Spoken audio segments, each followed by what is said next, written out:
आगे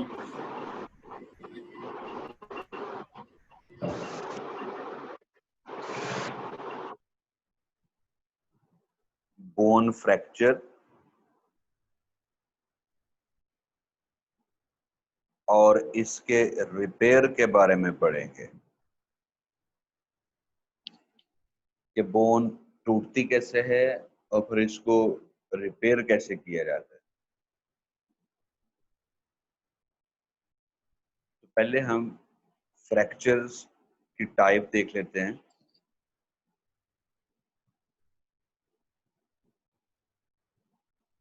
फ्रैक्चर की basic type कौन सी है? सबसे पहले तो हो सकता है जी जॉइंट डिसलोकेशन।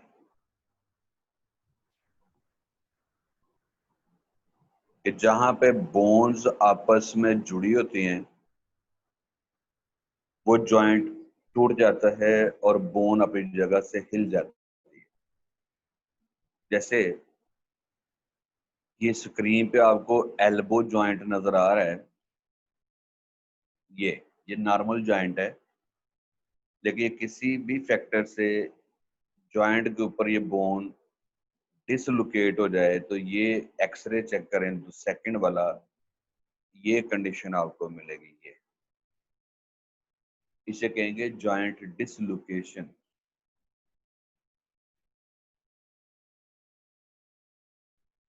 और ये कॉम्प्लिकेटेड टाइप के फ्रैक्चर नहीं है, इनको ठीक करना आसान है, इसकी रिपेयर आसान है और जल्दी ये मामला सॉल्व हो जाता है। इसके बरक्स फ्रैक्चर की एक और टाइप है जी हेयर लाइन फ्रैक्चर।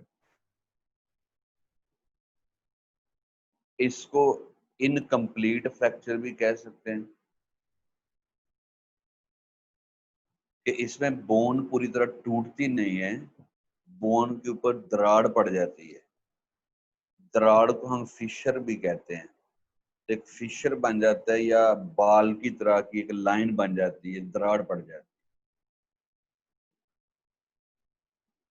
या फिर फ्रैक्चर हो सकता है नॉन डिस्प्लेस फ्रैक्चर, कि बोन टूटती है लेकिन अपनी जगह से हिलती नहीं है। इस डायग्राम में आप हैं कि बोन फ्रैक्चर जरूर हुई लेकिन टूटे हुए जो सिर हैं वो अब एक दूसरे के सामने ही हैं, यहाँ से लोकेशन नहीं हुई।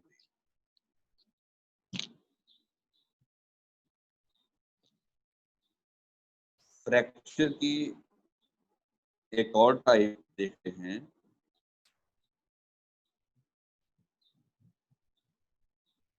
इस फ्रैक्चर को कंपाउंड फ्रैक्चर कहा जाता है। अब इसको कंपाउंड फ्रैक्चर इसलिए कहा जाता है कि इसमें बोन टूटती भी है और जो सराउंडिंग स्किन है उसके साथ टच करती है, उसमें जख्म करती है और इसका एक सिरा बाहर निकल आता है। तो टूटी हुई हड्डी स्किन को फाड़कर बाहर निकल आए उसका कोई सिरा, तो इस तरह के फ्रैक्चर को हम कंपाउंड फ्रैक्चर का नाम देते हैं। और ये इसलिए ज्यादा कॉम्प्लिकेटेड हो जाता है मामला, इसमें चूंकि स्किन फट जाती है और इसमें ब्लीडिंग होती है, तो इसमें ओवर ब्लीडिंग की वजह से डेथ भी हो सकती है। अगर टाइमली फर्स्ट एड प्रोवाइड ना की जाए तो इससे डेथ हो जाए।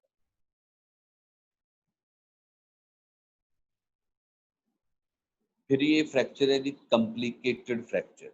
ये जो एक्सरे आपको नजर आ रहा है इसको कॉम्प्लिकेटेड फ्रैक्चर कहा जाता है। अब इसको कॉम्प्लिकेटेड फ्रैक्चर क्यों कहा जाता है कि इसमें बोन कई जगहों से टूट जाती है। जैसे आप देख सकते हैं इस एक्सरे में बोन यहाँ से भी टूटी है, इधर से भी टूट गई, ये भी। तो मल्टीपल एरिया पे बोन टूट जाती है, इसलिए इसको मल्टीपल फ्रैक्चर का भी नाम दिया जाता है। अब ये बोन टूटती क्यों है? फ्रैक्चर क्यों होता है? अब देखिए यंग एज में बोन तो काफी स्ट्रांग होती है, लेकिन उसके बावजूद फ्रैक्चर देखने में आते हैं। फ्रैक्चर की वजह क्या हो सकती है कि कहीं से गिर गए हैं, फॉल, ऑटोमोबाइल एक्सीडेंट है, गाड़ी का कोई एक्सीडेंट हो गया, स्पोर्ट्स इंजरी, खेलते कूदते वक्त बोन टूट जाती हैं, जोड़ हिल जाते हैं, मोच आ जाती है, हड्डी मुड़ जाती है, ट्विस्ट हो जाती है। तो स्पोर्ट्स इंजरी भी यंग एज में काफी ज्यादा रोल प्ले करती है फ्रैक्चर्स में। ओल्ड एज में फ्रैक्चर ज्यादा होते हैं। अब ओल्ड एज में फ्रैक्चर ज्यादा होने की वजह क्या हो सकती है आपके ख्याल में? कि एज बढ़ जाती है तो बोन्स वीक भी हो जाती है, स्पेशली ऑस्टियोपोरोसिस वगैरह की वजह से, या और भी रीजन हो सकती है। तो चूंकि ओल्ड एज में बोन फ्रैक्चर वीक हो जाती है, इसलिए इसके फ्रैक्चर होने के चांसेस बढ़ जाते हैं। चले रीजन कोई भी हो, यंग एज का फ्रैक्चर है, ओल्ड एज का फ्रैक्चर है, अब इस फ्रैक्चर को मैनेज कैसे करें, यानी इस ब्रोकन बोन का रिपेयर कैसे करेंगे? तो रिपेयर्ड फ्रैक्चर की टाइप क्या है? अब फ्रैक्चर की टाइप के लिहाज से रिपेयर दो टाइप की हो सकती है। चले पहले मैं आपको ओवरऑल बता देता हूँ कि फ्रैक्चर को मैनेज करने के लिए कितने स्टेप में से गुजरना पड़ेगा। बेटा पहला स्टेप को करना पड़ेगा रीअलाइनमेंट, कि बोन के जो टूटे हुए सिरे हैं उनको दोबारा एक दूसरे के सामने करना होता है। जैसे स्क्रीन पे देखिएगा बेटे, अगर ये बोन फ्रैक्चर हुई और फ्रैक्चर के बाद देख लें दोनों के सिरे एक दूसरे से हिल गए हैं, आमने, इसका एंड इधर है, इसका एंड इधर। अब पहला मरला ये होगा कि टूटे हुए एंड को बिल्कुल एक दूसरे के सामने लाना होता है। ये इसे कहते हैं रीअलाइनमेंट, टेढ़ी चीजों को सीधा करना, ये जो चीजें आमने सामने नहीं है उनको आमने सामने लाना, रीअलाइनमेंट। रीअलाइनमेंट बगैर सर्जरी के भी की जा सकती है। जैसे जो डायग्राम में फ्रैक्चर आपको नजर आ रहा है, बड़ा सिंपल फ्रैक्चर है, तो इसको डॉक्टर अपने हाथ से भी बगैर सर्जरी के, बगैर ऑपरेशन के इनको रीअलाइन कर सकते हैं। जैसे अगर आप ये वाली देखें तो यहाँ पे आप देख सकते हैं, खास तौर पर जब जॉइंट वगैरह डिसलोकेट हुए होते हैं उनको बगैर सर्जरी के लिए रीअलाइन किया जाता है। जैसे इस डायग्राम में आप ये देखिए, ये हिप जॉइंट जो है ना, ये डिस्प्लेस हुआ है। लेग और हिप बोन के दरमियान जो जॉइंट जगह से हिल गया है, तो आप देख सकते हैं कि डॉक्टर किस तरह बगैर ऑपरेशन के अपने हाथ से ही इस जॉइंट को दोबारा फिट करने की कोशिश कर रहे हैं। तो ये सिंपल रीअलाइनमेंट है, इसमें किसी सर्जरी की जरूरत नहीं है। और इसी तरह आप ये देख सकते हैं कि अगर शोल्डर का जॉइंट अपनी जगह से हिल जाए तो उसको भी रीएडजस्ट हाथ के साथ ही किया जा सकता है विदाउट एनी सर्जरी। या अगर फ्रैक्चर इस टाइप का हुआ है जैसे यहाँ पे नजर आ रहा है, सिंपल फ्रैक्चर है, ज्यादा जगह से हड्डी नहीं टूटी हुई, एक ही जगह से टूटी है, थोड़ी टूटी हुई है, तो उसको भी डॉक्टर बगैर सर्जरी के ही रीअलाइन कर देते हैं। तो रीअलाइनमेंट क्या है कि बोन के जो टूटे हुए सिरे हैं तो उनको दोबारा अपनी जगह पे एडजस्ट करना, एक सामने लाना, ये है रीअलाइनमेंट।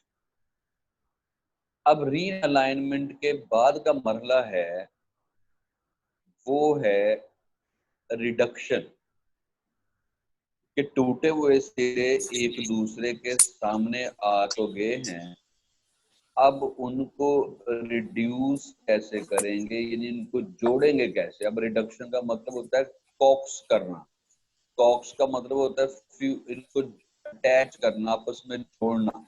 जैसे ये टूटे हुए सिरे एक दूसरे के सामने आ तो गए हैं, लेकिन अब इनको एक दूसरे के साथ अटैच कैसे करें, क्योंकि फ्रैक्चर होने की वजह से इनके दरमियान गैप पैदा हो है। तो हड्डी का टुकड़ा टूट के कहीं गिर गया है, यहाँ से निकल गया है, तो इस गैप को कवर कैसे किया जाएगा। तो बेटा फिर भी वही बात है, अगर बोन थोड़ी टूटी है तो सर्जरी की जरूरत नहीं, बगैर सर्जरी के ही आपस में अटैच हो जाएंगे। तो अगर बगैर सर्जरी के टूटी हड्डियां आपस में जुड़ जाएं, रीअलाइन हो जाएं, तो इसको आप क्या कहते हैं, क्लोज्ड रिडक्शन। बगैर सर्जरी टूटी हड्डी जुड़ भी गई है, आपस में टच भी कर रही है, रीअलाइन भी हो गई है। सिर्फ क्या कर रहे हैं, क्लोज रिडक्शन, बगैर सर्जरी के ही सारा काम हुआ है। सारा काम करने के बाद उस टूटी हुई हड्डी के ऊपर आपने प्लास्टर चढ़ा देना है इस तरह से। ये जो प्लास्टर चढ़ाने का मतलब प्लास्टर है, इसको कास्ट भी कहा जाता है, इसको कास्ट भी कहा जाता है, प्लास्टर भी कह सकते हैं। मकसद क्या है कि जिस हिस्से की हड्डी को आपने वापस जोड़ा है उसको इमोबिलाइज किया जाए कि ये दोबारा हिलने ना पाए, क्योंकि अगर ये दोबारा हिलेगी तो वो रीअलाइनमेंट खराब हो जाएगी, फिर बोन को रिपेयर होने का मौका नहीं मिलेगा, हील अप होने का मौका। तो सिंपल फ्रैक्चर को हमने कैसे मैनेज किया है, पहले उसको रीअलाइन किया है, फिर उसकी रिडक्शन की है, और फिर उसको इमोबिलाइज कर दिया, यानी कहीं पे भी सर्जरी की जरूरत नहीं पड़ी। ये सारा प्रोसेस विदाउट सर्जरी है, इसलिए इसको क्लोज्ड प्रोसेस भी कहते हैं। आप रीअलाइनमेंट भी क्लोज है, रिडक्शन भी क्लोज है। उसके बाद उसी हिस्से को इमोबिलाइज किया जाता है कि वहां पे बोन हिलने ना पाए। और इमोबिलाइज करने के लिए हमने क्या किया है, जब प्लास्टर चढ़ा दिया।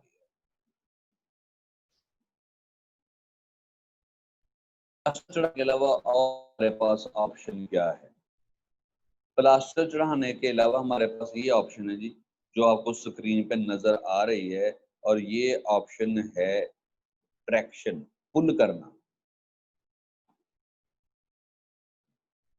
अब ये जरा स्क्रीन पे ध्यान रखिएगा, देखिए ये जहाँ पे फ्रैक्चर हुआ है, रीअलाइनमेंट आपने कर दी, फीमर बोन थी, आपने इसको रीअलाइन कर दिया, लेकिन आपको पता है फीमर एक बोन है, और यहाँ पे लेग के मसल्स का प्रेशर भी ज्यादा लगता है, तो ये रीअलाइनमेंट तो फिर खराब हो जाएगी, प्लास्टर से बात नहीं बनेगी। तो अब इसको क्या किया जाएगा कि इस फीमर बोन को खींच के इसकी अपोजिट डायरेक्शन पे एक वेट, एक वजन लटका दिया जाता है। अब वजन की वजह से ये फीमर बोन पुल्ड रहती है, और ये टूटे हुए दूसरे सिरे के बिल्कुल सामने रहती है, अनटिल के दोनों सिरे ये आपस में अटैच ना हो जाएं, हील का प्रोसेस शुरू ना हो जाए। तो ये जो कई बोन्स ऐसी जगहों पे होती हैं जहाँ पे आप प्लास्टर नहीं चढ़ा सकते, या प्लास्टर इतना इफेक्टिव नहीं होता, फिर टूटे हुए सिरे फिर हिल सकते हैं, उनको हिल से रोकने के लिए इमोबिलाइज कैसे करेंगे, उनको खींच कर रखा जाता है बोन को, और खींचने के लिए क्या लटकाया जाता है, वजन लटकाया जाता है। तो इस तरह की इमोबिलाइजेशन को हम ट्रैक्शन का नाम देते हैं। एक और एग्जांपल देखिएगा, ट्रैक्शन कैसे की जा सकती है। जैसे ये भी फीमर बोन फ्रैक्चर हुई है, तो आप देख सकते हैं किस तरह इसके साथ भी वजन इसको खींच के रखा जाता है।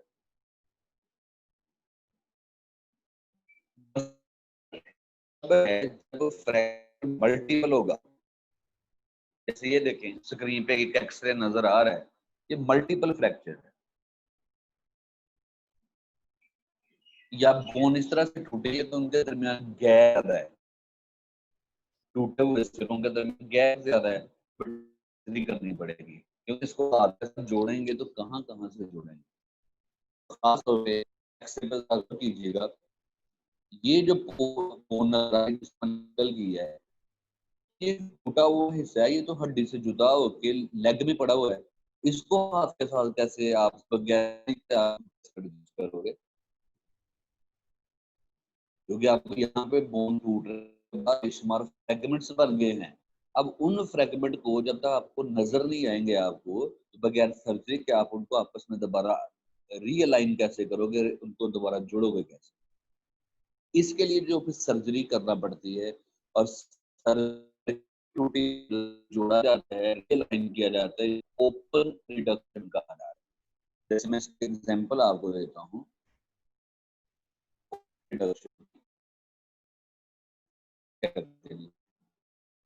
ये चलिए बोन फ्रैक्चर हुई कहाँ पे, ये लेग और फुट का बना थोड़ा सा। अब बेटा ये फ्रैक्चर पोर्शन है इस टाइप का था, तो आप सर आवाज कट कट के आ रही है। सर आवाज कट कट बिल्कुल समझ नहीं आई है। कट कट के आ रही है। Yes sir.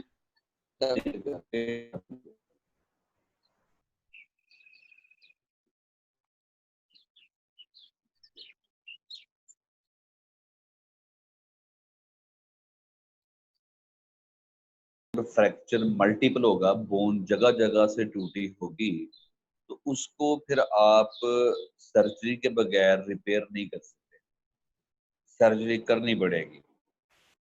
फ्रैक्चर की नोई तरह की है या इस जगह से बोन टूटे वहां उसको सर्जरी के बगैर एडजस्ट नहीं कर सकता। तो सर्जरी बोन रिपेयर करना, इसको ओपन रिडक्शन कहा जाता है। जैसे इस बोन पे फ्रैक्चर हुआ जी, इस जगह पे आप पहले तो डॉक्टर देखते हैं कि यहाँ पे सर्जरी के लिए कट कहाँ पे लगाना है। तो ये जो मैंने सामने लाइन नजर आ रही है, रेड लाइन, डॉटेड लाइन, ये वो जगह है जहां से कट लगाया है।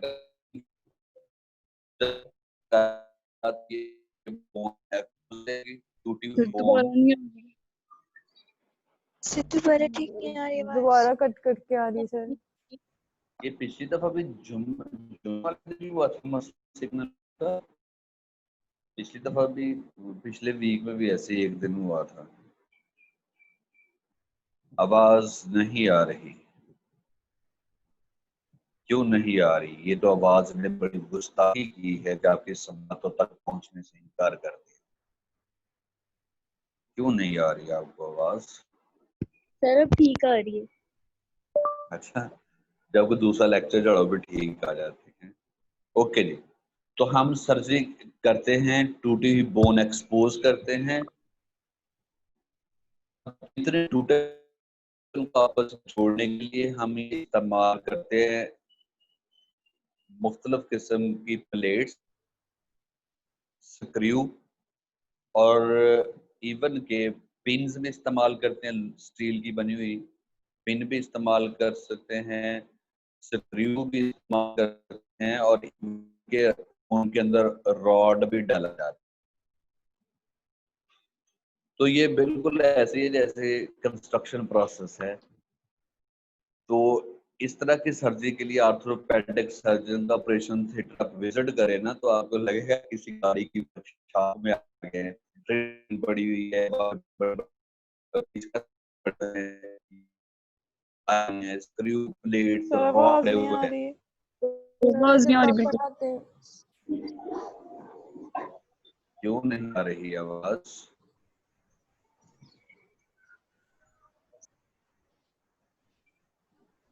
आवाज हवा के दोष पर सफर करती हुई भी आपके कानों तक नहीं पहुंच रही।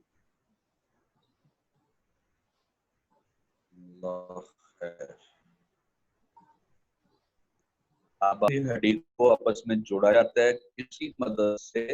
प्लेट, पिन्स, स्क्रू, रॉड की मदद से। जैसे मैं एक और डायग्राम आपको दिखाता हूँ कि किस तरह ब्रोकन बोन को प्लेट वगैरह की मदद से जोड़ा जाता है। जैसे ये देखें, ये मुख्तलिफ जैसे ये बोन है, इसके अंदर रॉड डाला हुआ है, या फिर ये प्लेट की मदद से बोन को जोड़ा हुआ है, ये ऊपर प्लेट की मदद से जोड़ा हुआ है, स्क्रू और प्लेट की मदद से जोड़ा हुआ है, और यहाँ पे भी रॉड भी डाला हुआ है और ये देखिए प्लेट भी लगाई हुई है। तो ये मल्टीपल फ्रैक्चर्स है, खुदा न है कि मुख्तलिफ बोन मुख्तलिफ जगहों से टूट जाते हैं, तो सर्जरी करके आपस में जोड़ा जाता है। और जोड़ने के लिए क्या यूज किए जाते हैं? Screw, pin, wire, plate, rod. तो ये डिपेंड करता है बोन कौन सी है, बोन का वेट कितना है, उसका साइज कितना है। उस हिसाब से सर्जन फैसला करते हैं कि प्लेट्स ही काफी रहेंगी या बोन के अंदर से रॉड भी गुजारना पड़ेगा। तो ये ओपन रिडक्शन का प्रोसेस होता है। अब इसको भी इमोबिलाइज करना होता है, बल्कि इसको इमोबिलाइज करने की जरूरत नहीं होती कि पहले ये इमोबिलाइज है, प्लेट की मदद से इसको जोड़ा हुआ है। ये अलाइनमेंट हो जाती है, रिडक्शन हो जाती है, फिर बोन की रिपेयर का मेथड मैकेनिज्म शुरू हो जाता है। रिपेयर का मतलब बोन दोबारा बनना शुरू हो जाती है। अब मुकम्मल हील अप होने के लिए वो 3-4 महीने लगते हैं। अगर मल्टीपल फ्रैक्चर भी लग सकते हैं, पेशेंट की एज ज्यादा है फिर भी वक्त ज्यादा लग जाता है, और अगर पेशेंट का बॉडी वेट ज्यादा है तो फिर भी टाइम ज्यादा लग सकता है। ब्लड सर्जन का काम अलग करना और फिर उसको रिड्यूस करना और फिर उसको इमोबिलाइज कर देना। उसके बाद हीलिंग का प्रोसेस बॉडी का अपना प्रोसेस है जो खुद से शुरू होने वाला है, और it takes too much time. कई दफा ये 1 साल भी लग जाता है इसको मुकम्मल हील अप होने के लिए। अब हम हील प्रोसेस की बात कर लेते हैं कि अब हीलिंग कैसे शुरू होगी। पहले मरहला तो ये देखें कि जब बोन टूटी थी तो बेटा जो बोन के अंदर ब्लड वेसल्स होती हैं वो भी फट जाती, वो भी रप्चर हो जाती हैं।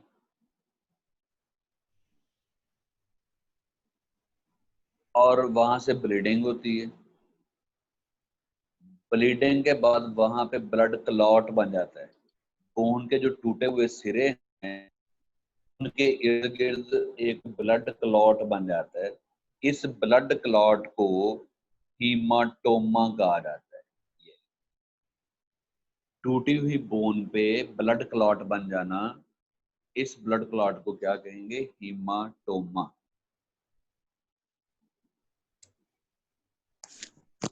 उसके बाद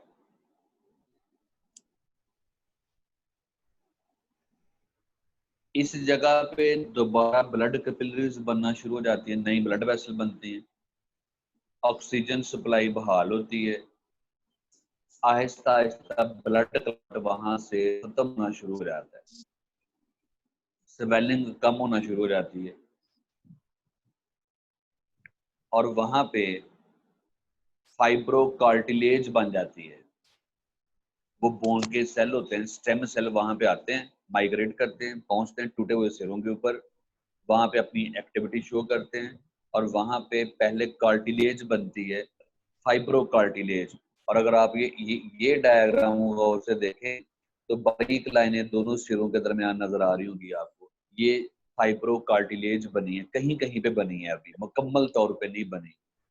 तो ये जो फाइब्रोकार्टिलेज बन गई है इसने टूटे हुए सिरों को आपस में जोड़ दिया है। पहले तो जोड़ा था प्लेट्स की मदद से, लेकिन अब ये जो जोड़ बना है ये बोन का अपना जोड़ बना है, इसकी मदद से, फाइब्रोकार्टिलेज की मदद से। क्योंकि ये फाइब्रोकार्टिलेज है लेकिन बोन जितना मजबूत तो नहीं है ना, इसलिए इसको हम सॉफ्ट कैलस भी कहते हैं।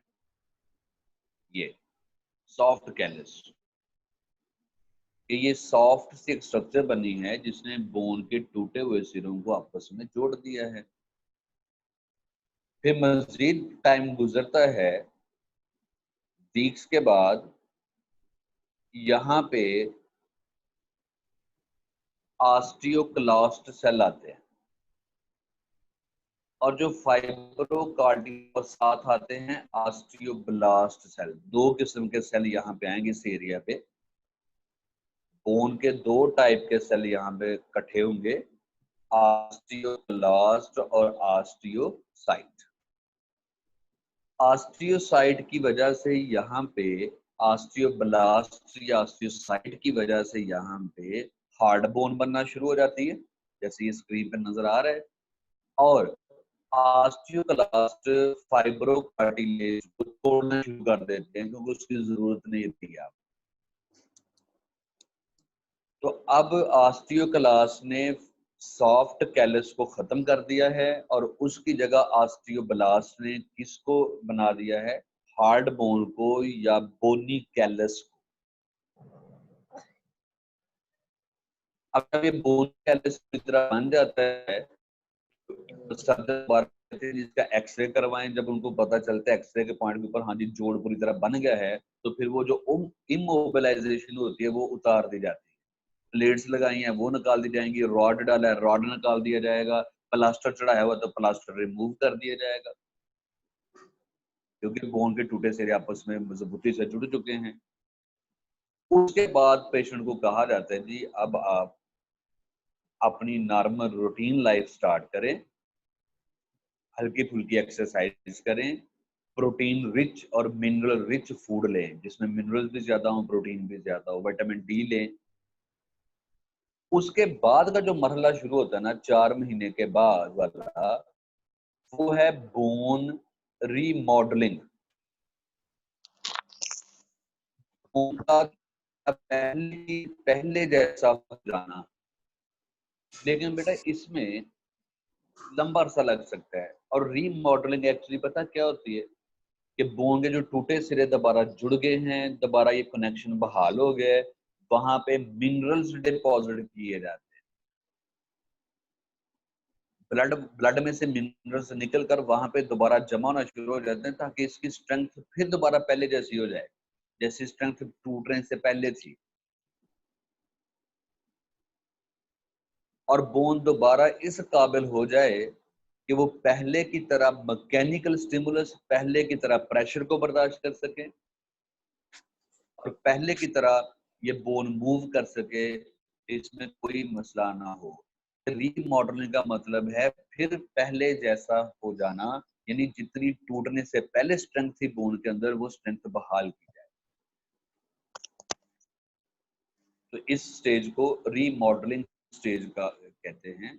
अब बोन जो है ये फ्रैक्चर जितना मर्जी कम्प्लेक्स हो या कॉम्प्लिकेटेड हो, ये स्टेज अमूमन पेशेंट हॉस्पिटल में नहीं गुजारता। रीमॉडलिंग वाली जो पहली 3 स्टेजेस हैं, ये फ्रैक्चर पे डिपेंड करते हुए पेशेंट को हॉस्पिटल में भी ये टाइम गुजारना पड़ सकता है। सिंपल फ्रैक्चर है वो प्लास्टर चढ़ा के लेते हैं, चेक करवाते रहे। मल्टीपल फ्रैक्चर है, वजन लटकाया हुआ है, तो वो तो पेशेंट को रहना पड़ेगा हॉस्पिटल में। लेकिन ये रीमॉडलिंग वाला प्रोसेस जो है, ये जो है वो चूंकि लॉन्ग टर्म चलता है, पेशेंट अपनी रूटीन की लाइफ गुजार रहा होता है, तो ये आहिस्ता आहिस्ता ये प्रोसेस चलता रहता है। तो पहले मरहले पे मैनेजमेंट की है फ्रैक्चर की, रीअलाइनमेंट की, रिडक्शन की, इमोबिलाइजेशन, उसके बाद बॉडी ने फिर स्टार्ट कर दी है हीलिंग प्रोसेस।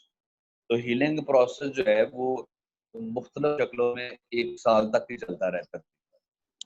मैंने बताया कि ये ज्यादा लंबा भी हो सकता है, depending upon age of the patient, body weight of patient या अदर डिजीजेस ऑफ पेशेंट। आपने सुना होगा ये जो लोग ओल्ड एज पीपल होते हैं, इनकी टूटी हड्डियां आसानी से ठीक नहीं होती, इनको टाइम ज्यादा लगता है, क्योंकि ब्लड सर्कुलेशन पुअर हो जाती है ना। तो जब ब्लड सर्कुलेशन स्लो डाउन हो गई होती है, तो टूटी हुई तक मिनरल्स का पहुंचना, डिफरेंट हीलिंग सेल का पहुंचना, इट टेक्स मच टाइम। इस प्रोसेस में ज्यादा लगता है। That's all about repair of broken bone. बेटा कोई क्वेश्चन है तो पूछ लीजिए।